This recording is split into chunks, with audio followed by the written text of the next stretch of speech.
el sumergirse en el conocimiento bíblico es un desafío en el tiempo, pero más que eso es un desafío en nuestra conducta y pureza delante de Dios, ¿no? Ver lo que nos enseña. Y a través del libro de Génesis, por ejemplo, hoy día, o a través de la semana que leía, y un poco siempre a veces pregunto con el pastor, cuando ya sabía que el sábado, porque al pastor le tocó enseñar en las damas, ya iba a suspender el mensaje, me decía, me toca entonces el 6. Me toca el capítulo 6, del 1 en adelante, ¿no? Entonces voy a revisar. Y siempre es Dios, enséñame a aprender qué hay en tu palabra para no solamente hablar, ¿no? Porque cuando abrimos el libro de Génesis nos recordamos sobre los días de la creación, ¿no? Y el versículo 1, que es más conocido, y yo creo que el que primero se aprende, ¿no? Al principio creó Dios los cielos y la tierra, y ya saben que habla de la creación, habla del pecado, habla de las primeras personas o seres que han sido creados, vino la sociedad, y después uno se encuentra en más detalle, ¿no? Y empezamos a ver también asombrosamente que el hombre empezó a vivir muchos años, ¿no? Muchos años. Pasaban la barrera de los 900 y fue hace 15 días, creo que hablábamos imaginábamos cómo sería vivir más de 900 años, ¿no? De repente, en términos futbolísticos, uno diría cuántas copas del mundo miraría con esa edad. En una de esas Perú ganar. De repente, con esa posibilidad, sí, ver a Perú ganar, de repente. Pero bueno, y llegamos al capítulo 6. El capítulo 6 en realidad es un capítulo que desafía un poco, es decir, ¿cómo voy a enseñar ahora? Porque abre un libro y menciona algo distinto, no distinto en la enseñanza, o sea, en lo que vamos a aprender todos, no distinto, pero sí en lo específico en el significado de ciertas palabras o de ciertos conceptos que están en estos versículos del capítulo 6 del Génesis. ¿No? Es bastante interesante de todas maneras ver. Entonces vamos a iniciar leyendo, previo a la oración. Vamos hoy a desarrollar el capítulo 6, desde el 1 al versículo 8.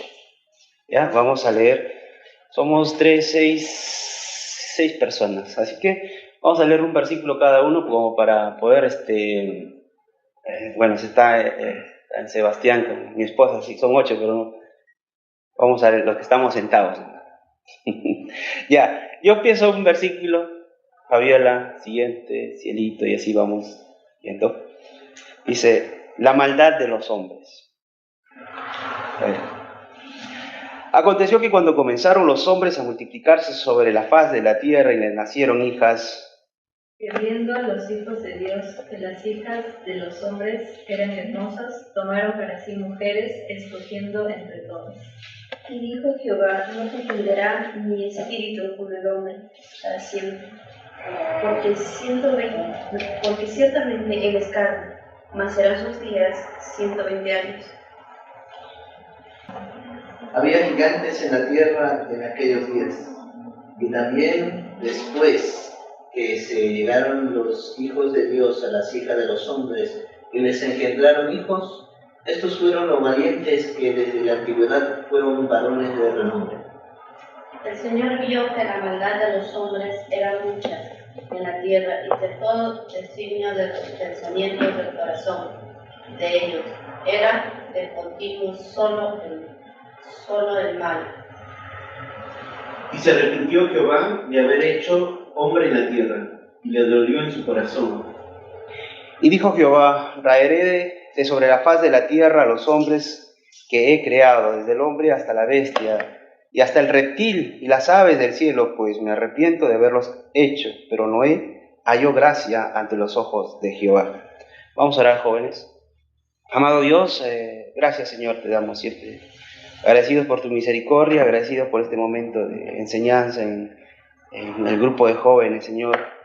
Agradecidos, Señor, también por la presencia de ellos y para poder también discernir en tu palabra. Ayúdame, Señor, a poder hablar de lo que me enseñas, a retener también tus enseñanzas y sé siempre sobre mi vida para poderla poner en práctica también. Gracias, Señor, una vez más por este tiempo, por los jóvenes que van a venir, o aquellos jóvenes que de repente no están llegando, viniendo, pero sí pedirte por ellos, Señor, por lo que hemos visto en un momento y nos han acompañado para que puedan siempre tener ese deseo de congregar, estar con nosotros, aprender de tu palabra, Señor, y darte gracias, Señor, una vez más por este momento. En nombre de Cristo Jesús oramos. Amén. Amén. Puesto, acá dice la maldad de los hombres, ¿verdad? Como título, creo que en la mayoría de los libros que tienen, o las Biblias que tienen el Reina Valera, ¿no? Sarita, tú tienes una versión distinta. ¿Qué dice el título ahí? Dice la causa del diluvio. La causa del diluvio, y tiene sentido, porque vamos a ya entrar al diluvio, ya en los siguientes capítulos vamos a ver el diluvio, ¿no? Desde el capítulo, en realidad 7, pero ya estamos en el preámbulo. Pero esta vez yo puse su gracia es mayor. ¿Se acuerdan de ese nombrecito como que les trae la canción, ¿no? Su gracia es mayor. Bueno, a ver, vamos a desarrollar y por qué Dios me permitió, ¿verdad? Entender esa enseñanza bastante hermosa en este pasaje bíblico. Dice, aconteció que cuando comenzaron los hombres a multiplicarse, cuando los hombres empezaron, de hecho que la razón no necesariamente de multiplicarse, o el hecho de que las personas se hayan multiplicado, también obedece a una instrucción y el propósito de la creación de Dios, ¿no? Y en varias oportunidades, no sé cuántas veces lo he dicho, pero sí hemos enfatizado que uno de los motivos que Dios ha creado al hombre, llámese Adán y Eva, era ¿para qué? Para poblar la tierra, ¿no? Llenar la tierra. Y no solamente eso, sino enseñorearse y sojuzgar, hacer una acción sobre la tierra. Eso ya lo hemos mencionado. Entonces, como que si es que aquí terminara, diríamos, bien, ¿no? Se está completando la misión, se está cumpliendo la misión para la cual Dios ha creado a Adán y Eva. Se está multiplicando, ¿no? Pero la historia no termina, sino continúa y avanza. Y también tenemos un contexto del cual ya también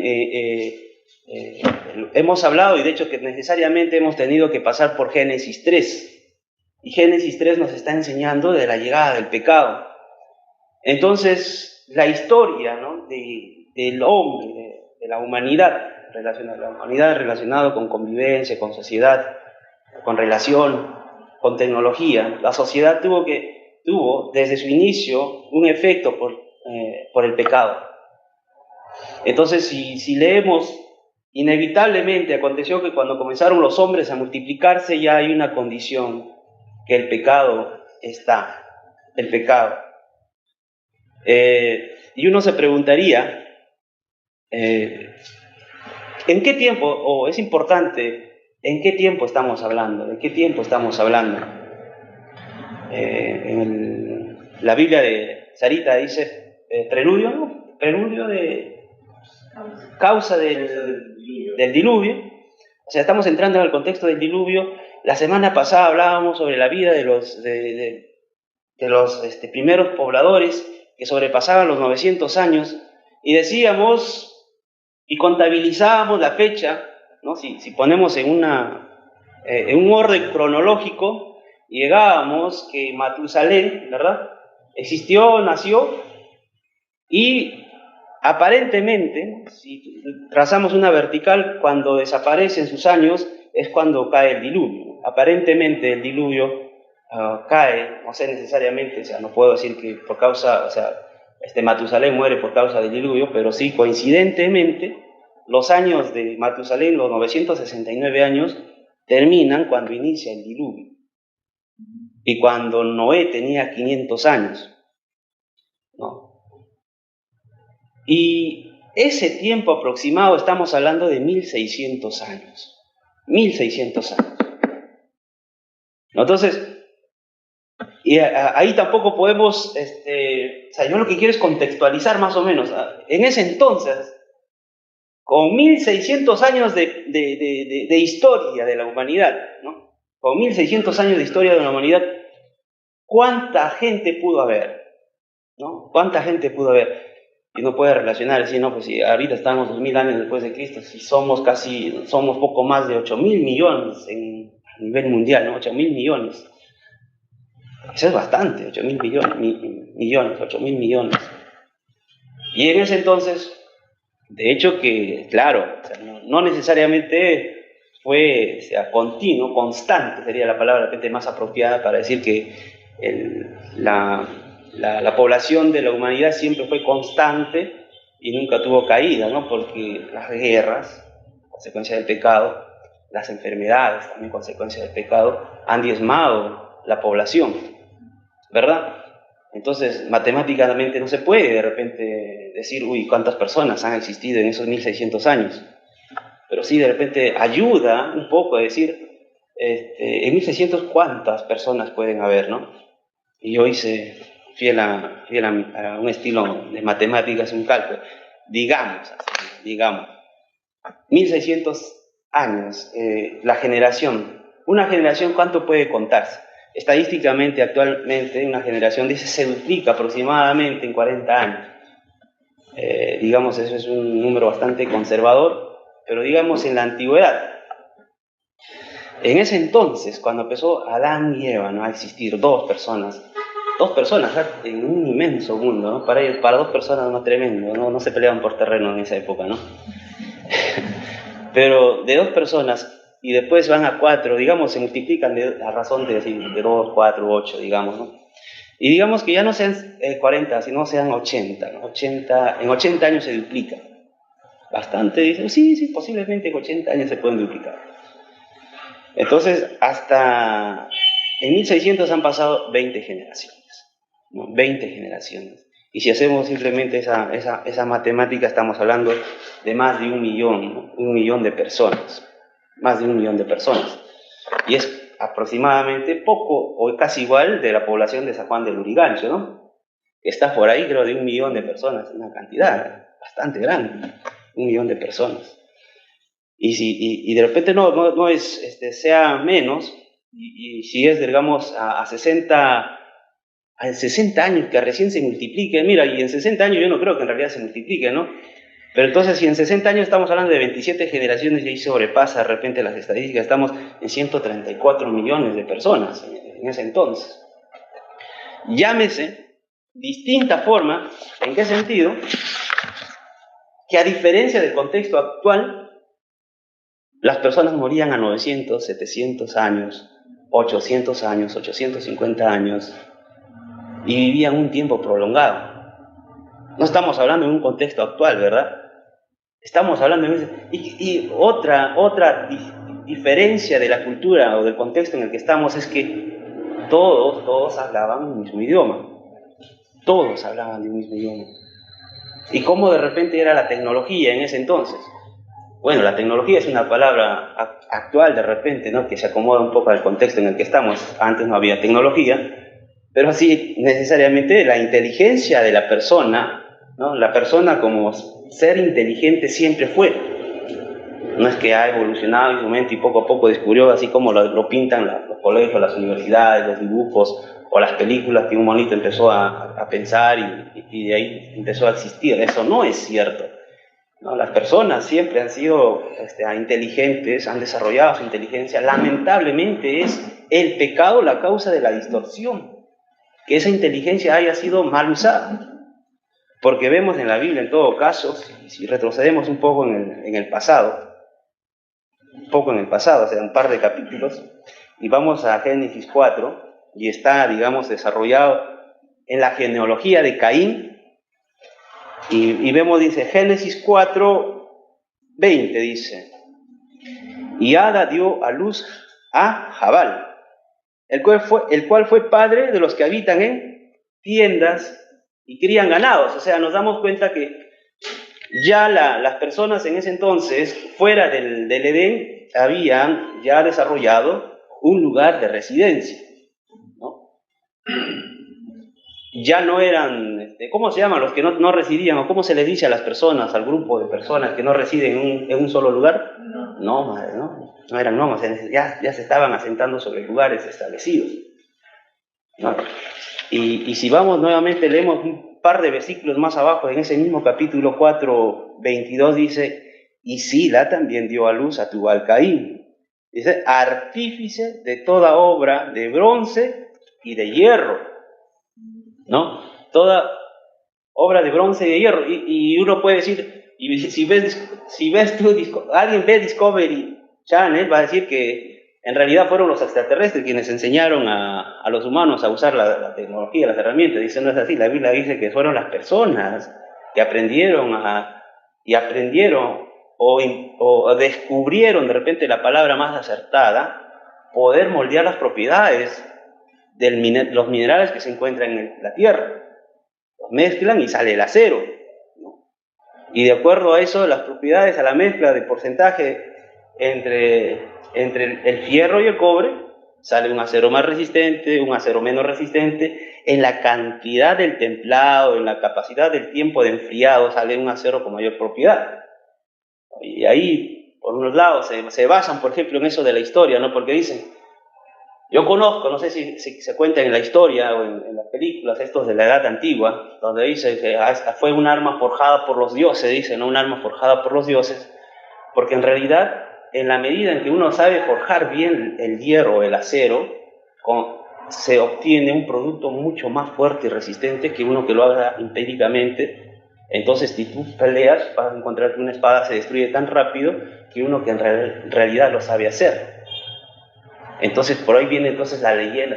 La historia se convierte en leyenda y la leyenda se convierte en mito, y viene y llega hasta nosotros, ¿no? Y después dijo, oh, ¿verdad? Existieron dioses antes, ¿no? Una cosa así. Pero ya sea, el hombre en realidad tuvo un conocimiento ya, porque Dios lo ha creado, ¿no? Y como hemos dicho, Dios ha creado al hombre a imagen y semejanza de él. Y hablábamos de esa imagen y semejanza, no se traduce en, digamos, en el concepto físico que nosotros podemos ver, sino en el concepto interno de nuestras capacidades, ¿no? Limitadas por el pecado, sí, pero sobre eso, esa imagen fue reflejada sobre las personas. Y en realidad, poco a poco fue, o sea, si ya vemos en la historia y cómo estamos, ¿no? En realidad, si uno dice, ¿cómo hubiese sido si no hubiese pecado? De repente hasta hubiese sido innecesario la tecnología. Innecesario la tecnología, de repente. O sea, no es que ya estaríamos saliendo a otros espacios, a conquistar otros espacios. De repente sea innecesario, estaríamos en los propósitos de Dios, ¿no? Que eso es en esencia para lo cual existimos, ¿no? Para estar bajo los propósitos y el cumplimiento de Dios. Y sigamos en todo caso avanzando, que nos quedamos en el primer versículo. Y se aconteció que cuando comenzaron los hombres a multiplicarse, llámese 1 millón de personas, 1 millón, y todos viejitos, no todos viejitos, sino muchos viejitos, diría ahí, ¿no? Muchos viejitos que no morían, o de repente apenas 2 generaciones han pasado, ¿no? O sea, yo contaba de 40, 80 años como generación, digamos, comparándolo con el contexto actual, pero su generación de ellos es que, digamos, cada 80 años se multiplicaban, y todavía existían aquellos padres que engendraban los hijos de los hijos de los hijos de los hijos. ¿Ya? Aconteció que cuando comenzaron los hombres a multiplicarse sobre la faz de la tierra y le nacieron hijas, y aquí también el pasaje bíblico nos está dando a entender un contexto, ¿no? Necesario, y parte toda la Biblia con lo que va a empezar de repente a decir, ¿no? Que de repente va a empezar a decir, y toda la Biblia está llena de estas advertencias. Que viendo los hijos de Dios que las hijas de los hombres eran hermosas, tomaron para sí mujeres, escogiendo entre todas. Entonces existe una realidad reflejada en la Biblia, desde el inicio, desde el Génesis hasta el Apocalipsis, sobre la advertencia de la moralidad sexual.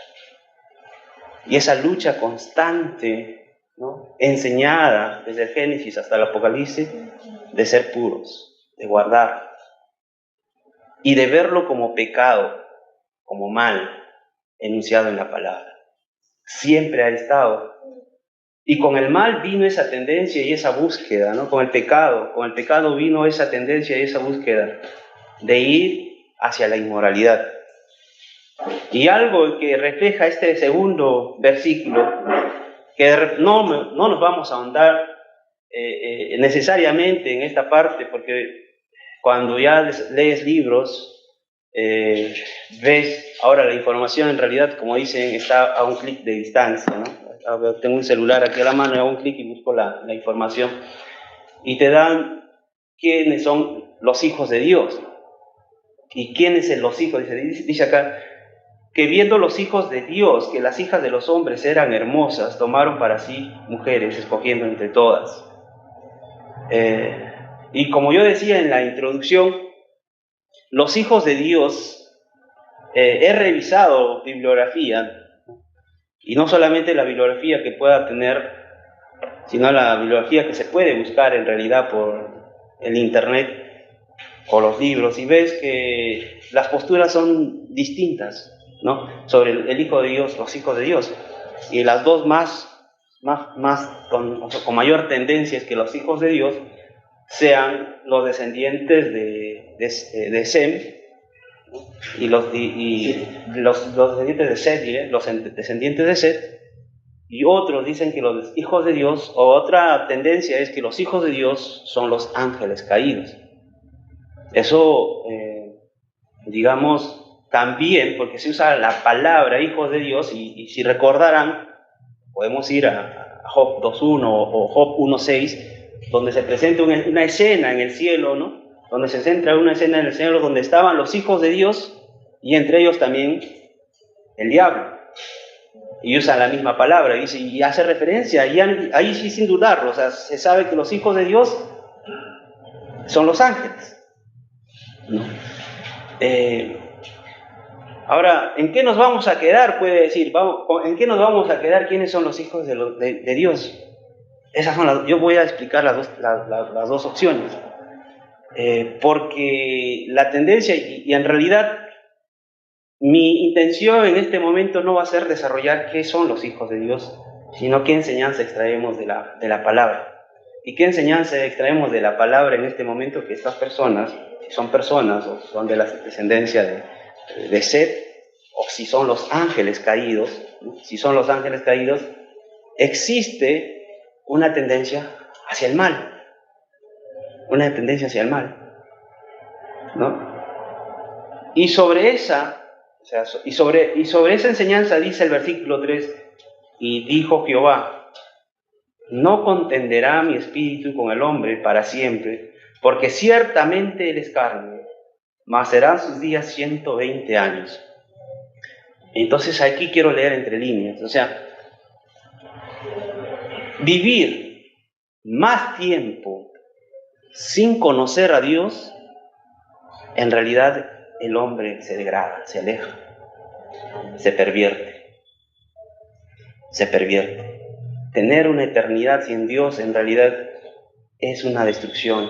La Biblia es, ahí ya lo dice, o sea, tener vida y vivirla para Dios, yo creo que eso es el destino, ¿no? Eso sería.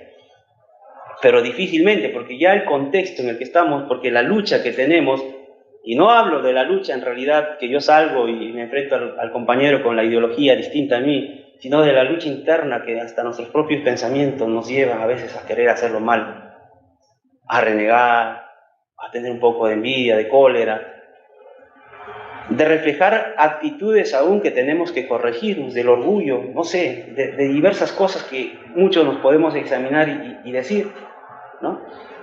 Pero sumado a eso, a cantidad de años, y que la persona no moría, en un sentido no moría, no mirabas morir de aquí de 80 años, de 90 años, y uno nomás puede imaginar un poco y dice, uy, falleció tal persona, ¿no? ¿Cuántos años tiene? Tiene 790 años, pobrecito, tan joven, ¿no? Tan joven. Ese era el contexto en el que se existía, en el que vivían esas personas, pero lamentablemente vivían alejados de Dios. Dice, había gigantes en la tierra en aquellos días, y también después, que el versículo 4 estoy leyendo, había gigantes en la tierra en aquellos días, y también después que se llegaron los hijos de Dios a las hijas de los hombres, y engendraron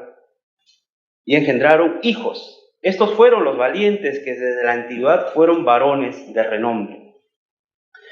Esto en base a las dos posiciones, que es hijo de Set o ángeles caídos, ¿no? Para los que representan la idea de ángeles caídos, que en realidad también, si buscas ese hilo de personas, teólogos bastante reconocidos, ¿no? Por ejemplo, MacArthur es uno de los que piensan que son los ángeles caídos, son los ángeles.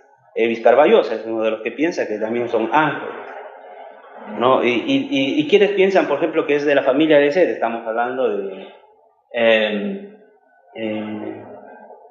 R.C. Sproul. Él piensa que son de la descendencia de Set. Estamos hablando del pastor de IBI, ¿cómo se llama? Miguel Núñez. Él también piensa que es de la simiente de Set.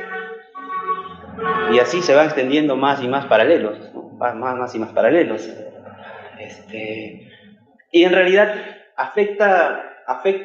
personalmente afecta que yo crea algo. Yo de repente tengo una posición, sí, referente a esto, ¿no? Pero afecta la posición referente a esta enseñanza, no, porque mi teología y mi santidad no están en relación a si son ángeles o si son una línea de descendencia de Set. Pero aquí en realidad, o sea, si yo voy a inclinarme un poco, o sea, si yo me inclino un poco, en realidad también, más allá de los años que yo tenga y la búsqueda de la información y que Dios me permita aprender en el tiempo y descubrir más acerca de la enseñanza, porque no, cuando uno estudia teología, todo tiene que estar enlazado, ¿verdad? No se puede uno contradecir con una premisa con otra, porque desarrollas teología. En la medida que de repente voy entendiendo, ya diré, pero, por ejemplo, el versículo 4 habla de personas distintas, ¿no? Que existían. Y estamos en realidad en un pasado donde muchas cosas están ocurriendo, ¿no? Están ocurriendo, y en la Biblia se muestra, y uno puede decir, mitología, ¿no? Y leía una información en el internet y decía mitología hebrea, ¿no? Y cuando se revisaba sobre esa información, sobre la mitología hebrea, hablaba acerca de los Nefilim, de estos gigantes que decían es una mitología hebrea, ¿no? Hablaba sobre la serpiente que hablaba, la mitología hebrea. Hablaba sobre las personas que vivían muchos años, sobre una mitología. Pero para aquel que cree en la Biblia, es palabra de Dios, entendemos que en realidad esta es parte de la historia, de lo que ha existido.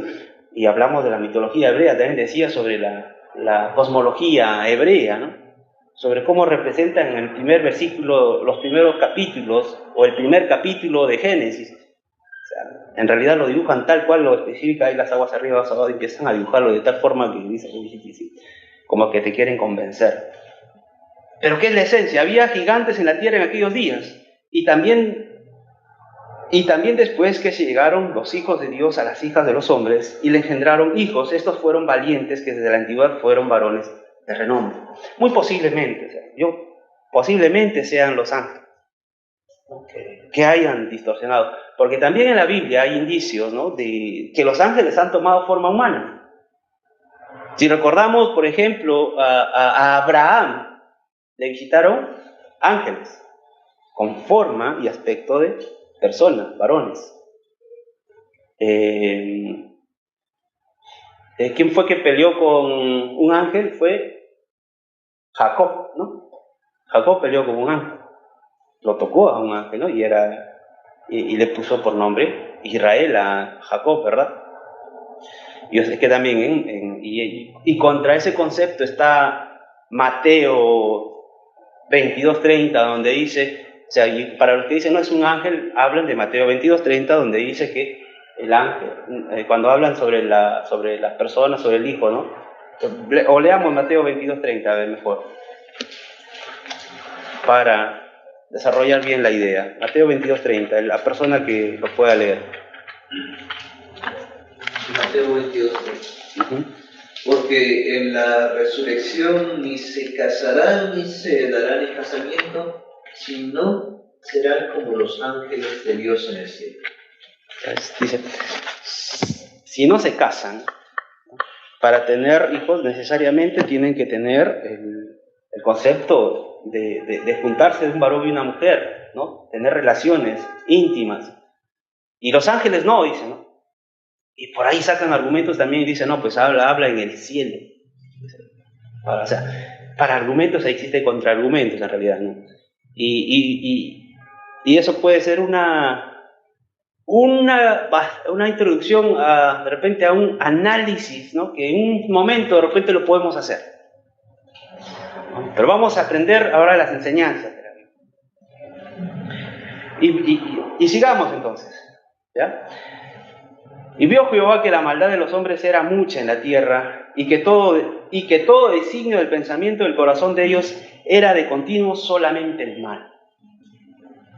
Aquí hay un énfasis no marcado. Aquí hay un énfasis real, ¿no? Nuevamente redunda sobre el contexto en el cual vivía o se vivía en ese entonces. ¿Qué imperaba? La maldad. Mira, para tener un desarrollo, y después de repente lo vamos a desarrollar en las semanas que vienen, ¿qué dice Génesis? Ahí mismo, Génesis 6:11. 6:11, estamos en el mismo contexto, dice, y se corrompió la tierra delante de Dios, y estaba la tierra llena de violencia. Llena de violencia. ¿Cómo es una sociedad violenta? ¿Cómo es una sociedad violenta? Una sociedad, ayer, por los planes, o sea, como familia, planificamos, vamos al centro, y yo fui con el Waze. En realidad me fui con el Waze al centro de la ciudad. El hecho que desconozca muchos estacionamientos hace que use la herramienta, la tecnología para ir al Waze. Y el Waze me llevó por esa zona con bastante personas, ¿no? O sea, ¿cómo se dice? Congestionada de personas, tuborizada de personas, que hay bastantes vendedores. Estoy manejando y se cruza y el Waze me marca por esa dirección. Veo que hay bastantes vendedores, pero sí están pasando los carros. Y me voy y me aproximo. Y en la medida que voy avanzando, los comercios se hacen más, la gente se hace más. Yo dije, entré en un mal lugar. Y la gente empezaba a gritar, ¡ah! ¿Qué hace? ¡Pam! El carro lo golpeaba, ¡pam! ¡Pam! Y yo no hacía nada, ni tocaba el claxon. Yo en realidad lo que pretendía era salir, ir despacio, sin pretender, personas de repente para que le abran el paso, ¡pam! ¡Pam! Toca su claxon, ¿no? Yo calmaba, al ritmo, ya me quedé y me voy a demorar el tiempo que queda. Pero a pesar de eso, ¿no? Las personas que están atrás con su carretilla, ¡ay! Con la verbosidad que hablaba, todo elocuente, ¿no? Me decía que avance, ya entendía, no hay que decirlo, pero gritaba, ¿no? ¡Avance, carro! Los de costado, ¡pam! Golpeaban el carro. Tanto es así que se asustó Karen, mi esposa, un poco tranquila, decían, vamos a salir de acá. Y vemos una condición de la persona, de cómo es la persona en realidad. No es nada distinto a la persona que narra la historia en la Biblia, y eso llévalo por años. ¿Y en qué vivían? Y lo leíamos ahí en los capítulos, vivían sobre una tierra maldecida por Dios. Espinos y cardos te producirán. No quiere decir necesariamente que ellos estaban en el desierto, pero necesitaban hacer para obtener, porque el alimento lo necesitaban que trabajar. Y ya estaba la envidia en medio de esa sociedad, estaba la lujuria en medio de esa sociedad. Pero ¿dónde lo hice? Es el pecado, ¿verdad? Que el hombre que con el pecado tiene todas esas características. Si nosotros mismos nos analizamos de dónde nos ha salvado y de qué potencialmente me ha salvado Dios, potencialmente de qué me ha salvado Dios, de qué ira, de qué cólera, de qué actitudes me ha salvado Dios. Porque si fuese de repente una persona distinta en ese momento, me voy y me enfrento de boca a boca y saco victorioso el yo, pero saber que estamos en una sociedad caída por el pecado y una sociedad no distinta es la que estamos ahorita revisando, ¿no? Y eso es lo que dice, vio Jehová que la maldad de los hombres era mucha en la tierra y que todo designio de los pensamientos del corazón de ellos era de continuo solamente el mal. Una sociedad de continuo solamente el mal. ¿Qué tanto refleja eso, verdad? ¿Qué tanto? Pero recordemos que también entre esas personas, en ese contexto está la generación de Set, conviviendo en ese contexto. Conviviendo en ese contexto. Y dice el versículo 6, y se arrepintió Jehová de haber hecho hombre en la tierra y le dolió en su corazón. De hecho que aquí la expresión es un antropomorfismo, ¿no? Una expresión que refleja una actitud humana para entender, ¿no? Para captar, ¿no? la intención de Dios sobre el dolor, sobre lo que causa el pecado, constriñe el pecado al espíritu, ¿verdad? Sobre la conducta de la creación, de la corona de su creación, de cómo estaba toda la creación en ese momento. Nada distinto. Si uno se pone, ni no lo investiguen, por favor, no lo investiguen, pero si uno se pusiera a investigar sobre la maldad y sobre los grupos sociales que ahora se reúnen por causa de esta forma de vida actual de la tecnología, en el que te agrupas ideas con ideas, se encuentran y hacen ya eventos indecibles, uno se sorprendería. Uno se sorprendería. Y una sociedad semejante. ¿Por qué semejante? Porque hablaban el mismo idioma. Encontraban personas con la misma moralidad, con la misma actitud. Y por eso dice el versículo, y se arrepintió Jehová de haber hecho hombre en la tierra y le dolió en su corazón. Y dijo Jehová, raeré sobre la faz de la tierra a los hombres que he creado, desde el hombre hasta la bestia, hasta el reptil y las aves del cielo, pues me arrepiento de haberlos hecho. ¿Qué tanto uno puede decir, wow, Dios, ¿cómo puede decir eso, no?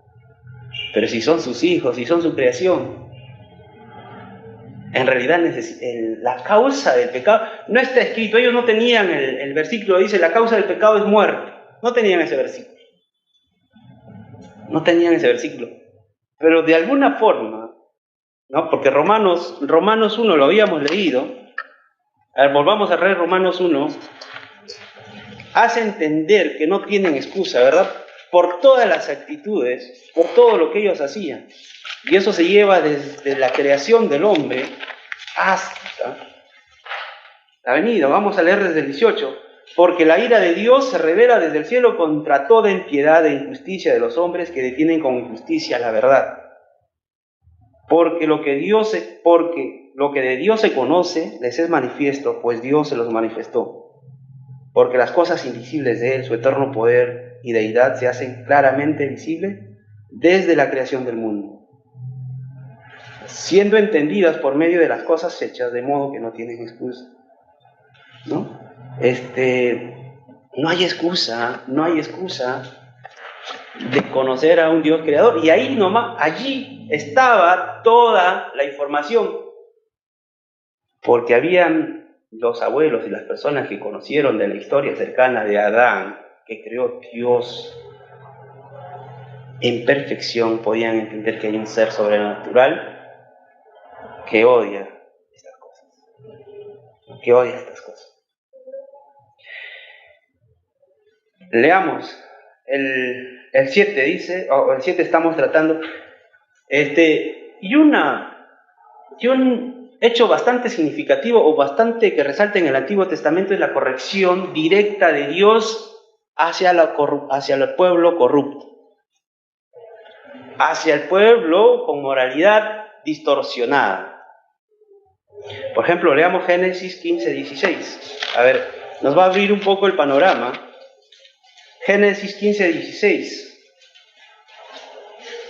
Génesis 15 lleva por título Dios promete a Abraham un hijo, ¿no? Y habla sobre las promesas de Dios a Abraham. Y el 15 dice, y tú vendrás, o leamos el 14, ¿no? ¿Ya? Mas también a la nación a la cual servirán juzgaré yo. Está hablando de Canaán, ¿ya? Y después de esto saldrán con gran riqueza. No, está hablando de Egipto en realidad. Está hablando de Egipto que van a salir. No, está hablando del contexto en el que sus descendientes van a ir a Egipto, van a ser ahí esclavos, y le dice, ¿no? Todo lo que va a acontecer, ¿no? Juzgaré yo a Egipto, y después de esto saldrán con gran riqueza, porque salieron en gran riqueza de Egipto. El 15 dice, y tú vendrás a tus padres en paz, irás y serás sepultado en buena vejez. El 16, y en la cuarta generación volverán acá. Ya, Abraham estaba en Canaán, por eso le dice, volverán acá, volverás a Canaán. ¿Qué más dice? Porque aún no ha llegado a su colmo la maldad del amorreo hasta aquí. ¿Puedes leer el versículo 16 ahorita en la versión que tienes? Y en la cuarta generación volverán acá, porque la maldad del amorreo aún no ha llegado al colmo. Claro, la maldad del amorreo. O sea, ¿qué da a entender allí? Dios sabía, Dios sabe y conoce el futuro, el contexto de la vida de las personas, que sin Dios es a degradación, es de mal a peor. Pero ese lugar, para que sea juzgado con el pueblo de Israel, no tendría la conducta, para que ellos mismos evidencien, para que ellos mismos constaten que la conducta inmoral es castigada. Y decía, va a llegar, en otras palabras, la conducta del amorreo va a llegar a ser de tal forma que Dios tiene que juzgar. Todavía no están, recién va a ocurrir. Llevemos eso al Antiguo Testamento, ¿no? Llevemos eso al contexto en el que estamos. ¿No? Dice, porque ya estamos previos al juicio de Dios. Previos al juicio de Dios. Y aquí también responde una pregunta. El versículo 7 responde una pregunta. ¿Por qué Dios, si existe el mal? Y esto ha sido parte de muchas conversaciones, debates en televisoras, en redes sociales, en conversaciones entre amigos o personas. Porque y a mí me lo dijeron, una de las cosas por qué no creo en Dios es porque existe el mal. ¿Por qué existe el mal? Entonces no creo en Dios. Dios es un ser malo, ¿no? Porque permite toda la maldad que yo veo. La respuesta sería, ¿qué haría un Dios justo? Haría justicia en el pecado, ¿verdad? La causa del pecado es muerte. Muy bien, apliquemos acá lo que ellos han deseado, lo que las personas aplican el deseo. ¿Por qué Dios, si existe? ¿Por qué Dios permite el mal si Él existe? Entonces aquí en el contexto dice, y dijo Jehová, raeré sobre la faz de la tierra a los hombres. Entonces apliquemos, diría yo, ¿no? Apliquemos la justicia de Dios. ¿Cómo aplicamos la justicia de Dios? Aquel que es malo, indefectiblemente, tiene que desaparecer. Aquel que es malo. Ya, ¿a quiénes sacamos de ahí? Ladrones, ¿no? Homicidas, ¿no? ¿Qué más? Mentirosos, ¿verdad? ¿A quiénes? ¿A quiénes más? Entonces mentiroso, ¿verdad? ¿Cuánto hay que mentir pues para que seamos eliminados? ¿Cuánto hay que mentir? ¿Cuánto? ¿No? ¿Cuánto hay que mentir? ¿Cuánto hay que matar? Odiar, ¿no? ¿Cuánto hay que odiar? Yo sí he odiado, de repente por daños muy fuertes y Dios me ha perdonado. ¿Cuánto hay que odiar? Porque a veces estás en la calle y me atraviesa un carro que, ¿por qué hace eso? Y te llena a ira, y te tienes que controlar, ¿no? Y si no tienes a Dios, te llevas a más. ¿Cuánto has odiado? Ya, apliquemos la justicia de Dios. Ya que hay millones de personas, ¿no? De repente hemos sido bastante conservador con decir 1 millón, hasta 2 millones de personas, quién sabe más, en 1300 años, cuando las personas ni podían morir. ¿Cuánto más puede aplicarse la justicia de Dios? Y si para aquella persona que dice, ¿por qué? Regresen a este versículo donde Dios hizo justamente aquello que ellos están buscando. Aquellas personas que dicen, ¿por qué Dios permite que el mal exista? Cuéntale de la historia en el versículo 6 que Dios hizo justicia. Ahí está. ¿Y cuántos quedaron? 8.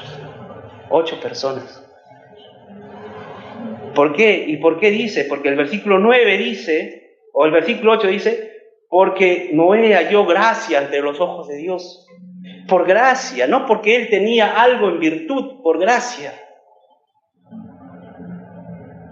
Entonces aquel que diga, si Dios es bueno, que ¿por qué existe el mal? Dile, porque Dios es misericordioso, porque Dios te ama, porque permite que escuches su palabra, porque permite que tengas vida, porque permite aún que haya oportunidad.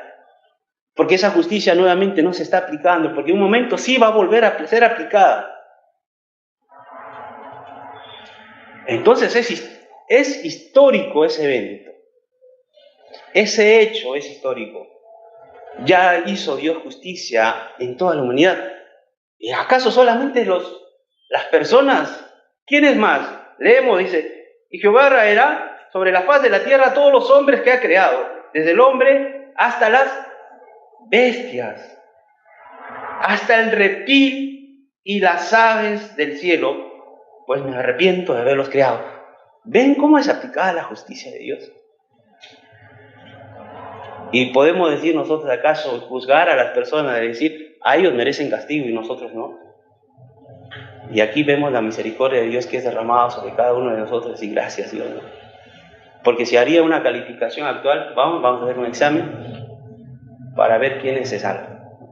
Y olvidémonos de la gracia, ¿no? Porque no estamos aquí hablando de gracia, si es que no hubiera gracia, esa misericordia que es inmerecida, que Dios provee y que Dios da, ¿cuántos se salvarían? No lo sé. Si no hubiera gracia y no hubiera Cristo en mi vida, yo diría, Dios, tú me salvarías. Dios, no sé, yo no creo, ¿no? O sea, ¿cuántas veces?